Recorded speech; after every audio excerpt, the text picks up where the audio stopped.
Hello everybody, happy Thursday. Hope everyone is doing well. We are going live today for a second time this week with Michali, and we're going to answer someone's question, or it was a few people's question actually, about grief for the upcoming holidays, with Pesach in mind, obviously. Thanks for joining, Abigail. And we're just going for Michali, which I see Michali right here. Let me add you. Took my accept. I don't know. Let's see if that's gonna work. I keep pressing accept. Okay, now. Hi, how are you? Holly. Nice to see you. Same. It's so weird. Every time I click accept, it doesn't show me that it actually took my clicks. I just keep pressing it a million times, and It's just maybe this time it'll go. Anyway, such a treat to see you again. This for second time this week, and thank you for being so flexible about doing it. I know that we have 10 minutes, and I don't even know how to advise this person, these questioners. I was so happy that you always have something to say, and then of course I'll get my juices going in my brain, and maybe I'll have something to add, or I'll just agree with everything. So let's see what happens today. We'll feed off each other. Sounds like a plan.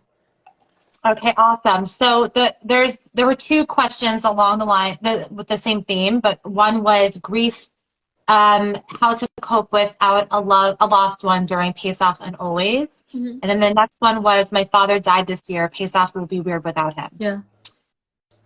So the topic is really grief, loss, and how to navigate the holidays, whether it's the first time we're experiencing a holiday without our loved one, mm-hmm. or it's the 10th time. Exactly. What do we do with our feelings, right? And I'm so happy that I asked this question. I asked our community to ask their questions, because I would never have thought, when I was thinking okay, I want to address Pesach and I want to be helpful to the community for Pesach, this type of question would not have come to me. So I just want to thank our community for asking their questions, because I think it's so important. And it's such an obvious thing that people will be struggling with. For sure, people have experienced loss over the year. And I was even thinking we can expand this to the loss of even a marriage. I know that's people, I've been getting questions about people getting suddenly divorced, or not suddenly divorced, but at the same time it's a loss of a marriage, of an identity as a married person. So we can expand it the year as we're talking, but I just wanted to put it out there that this is a really great topic that I would not have come to with just using my own brain. So Yeah. I think this is going to be a hard topic to answer in 7 minutes, but I think that is, like I always say, it's a beginner conversation. Sure. I think, first of all, firsts are always going to be the hardest. Mm-hmm. So the person who said their father died this year, the first for everything. So whether it's the first Pesach, or whether it's the first milestone for something else, or the first time going to the house without that person, firsts are always going to be the hardest, because it's the most shocking, and we tend to feel the void the most. But then sometimes then the second becomes painful more painful in a different kind of way, where it's enough time passed where it's just okay, but seriously, where did you go? Where are you? Yeah. The first one is sometimes when we're in a state of shock, it's this is crazy, where is this person? The second one, it's the reality settled in, this person is not here, and then it's enough time has passed where it's what, oh, so I'm supposed to be doing this every year with this person not here. So I think that I generally am a big planner. So what I would say is to, you've already gotten enough wisdom during this grieving time to know that you can experience so many different emotions. In one moment, you might be joking with a friend and feel totally fine. The next moment, you might be sobbing. The next, you might feel completely numb. The next, you might feel it's not fair, right? There's so many different emotions. I would say to first just look back and see the different types of emotions you felt, and understand how they're, unique to you. Not that emotions are unique, but we all experience it, but just how you've experienced those emotions. Yeah. And then start to think about what you can do to take care of those emotions. There's no mitzvah in forcing yourself out of a feeling just because it's a holiday. I think it's okay to allow yourself to feel all of your feelings. It's okay to allow yourself to cry. It's okay to take a break. I think having support, and people that you can talk to if you do need to take a breather, And, you know, people that you trust that are in your corner can be also really, really helpful. Yeah. But I think that if, let's say, you know that, you know, you've gotten angry during when you're grieving, right? So, and what do you feel like doing when you feel angry? You know, creating different options that you can access during the holidays so that you can take care of that feeling. Yeah. If there are people that are going to be there that don't really know, you know, much about grief, and you feel like a pressure to have to interact with them, you can give them a heads up beforehand and say, hey, look, I might be weird this yontif. Like I might be off my game. I'm still, you know, I'm grappling with a lot of feelings. And so just so you know, I don't want you to feel offended, but I'm going to be taking a step, you know, out.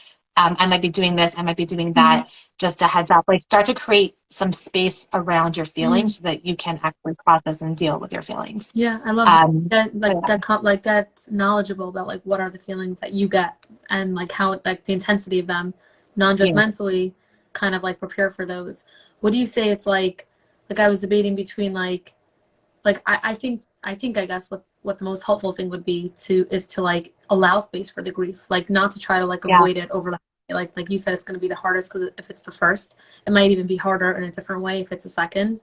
And like not to say like, okay, let's try to get through this Seder without crying or without talking about this person, without remembering this person, rather like invite it in and like kind of like almost like the person is there through grief. It sounds so sad and so awful, but I imagine that that's like healthier and also more like healing and realistic because like what you resist persists. So if it's just going to be something that you try to stifle, it's going to persist regardless. And it's like, you know, a buried type of pain versus a pain that like you can unite with other people in it. I completely agree. I think it's going to be really important to feel your feelings, including numbness, right? Like if we're feeling numb or, you know, that's okay. We can feel numb at the table and that's totally okay.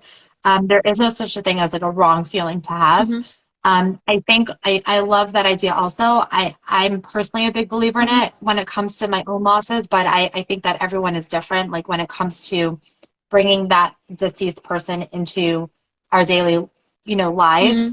I think, you know, even asking ourselves, like, you know, what about this person can I bring into my Seder, right? Like what are things about this person's personality that always came out at the table, right? Like, what are some jokes that they might say? Or what were some ideas that they presented?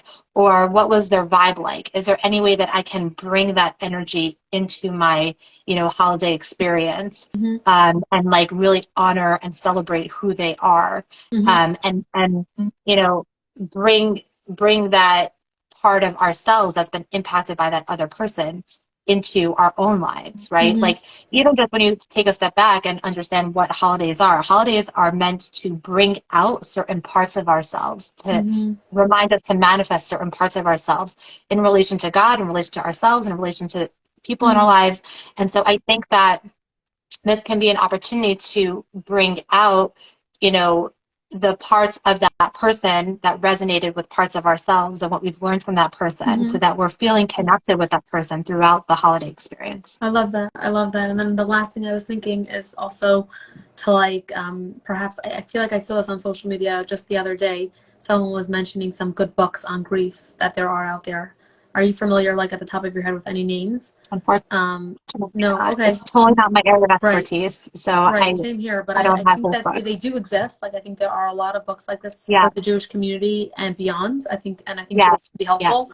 And I think that over like a long holiday like Pesach, it might be like a good time to like give yourself that space to do that healing work and to read and to allow yourself to like mourn and process in a way that feels less isolating in a sense because somebody's like kind of guiding you through the feelings and through like the normativeness of how chaotic or volatile it might be. I'm going to maybe put a question box for like, you know, out on our stories, and if there are some good books that people have, they can share it, because I think that can be really helpful. I know that like just over, you know, Pesach itself, like I always like making sure that I have like literature. So like for anybody that's going through anything, if somebody's going through a divorce, to read books on that, because I think that that helps you kind of like use the time in a way that's productive, but also like comforting on some level. Yeah. And I would say also, just to add to that, you know, look for moments to also create joy, you know, not to force yourself out of a negative feeling, but like if you're not necessarily feeling like an intense negative feeling, like look for pockets, you know, in the day to create joy and meaning. And which is like creating meaning is like the added last part of like the stages of grief. And then also, even just now, like we had 2 people bring up the question of grief, and I know you had a lot of questions about it. Find people who get it, who can be supportive to you, and you can be supportive to them. I think like that's one of the beauties of having support groups, is like we just feel so understood and heard, so that can also be a little thing. I like anyway, that. I I do like have to that. go. Yes, absolutely. But, We're like a minute over. Go for it, but Michali. it Thank was you everyone for lovely. joining. Thank you so much. Yeah. I'll see you next week. Yes. We'll Monday. see you Monday. Thanks so much. Take care. All right. Take Thanks. care. Thanks everyone for tuning in. Bye-bye. Bye-bye. Bye.